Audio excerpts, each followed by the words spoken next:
You can imagine security is extremely tight in Milwaukee tonight, just 2 days after the assassination attempt on Donald Trump.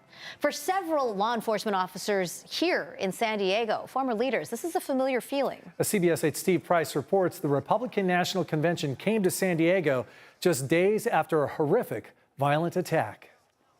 The 1996 Republican National Convention took place at the San Diego Convention Center. And like we see now with Comic-Con, events were held all over the city, making security challenging.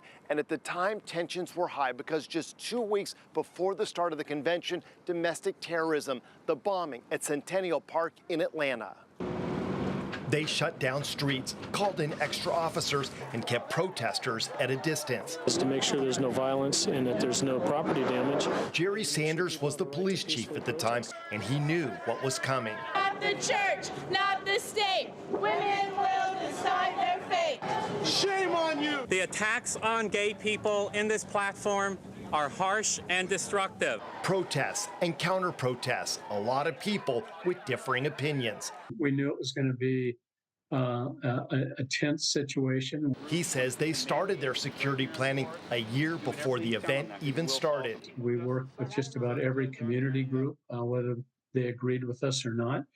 Made sure they had a right to protest peacefully and to have a protest platform. The convention went $20 million over budget, most of that spent on security. I don't think that you can put in a bid to take on a political convention unless you're willing to spend a lot of money on security, because security is the whole name of the game. Sanders remembers one night in particular when they feared protesters would storm the convention center.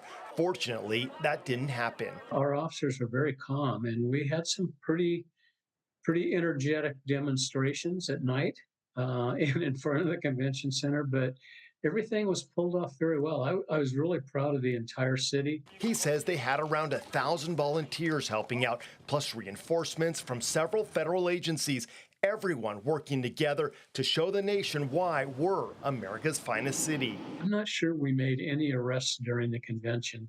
We were very proud that we were able to handle it in such a low-key way that we didn't have to do that. It was the first and only time San Diego has hosted a political convention, and when it was over, I just remember the sense of relief when everybody went home. It's like we could get back to our normal lives of trying to fight crime. In downtown, Steve Price, CBS 8.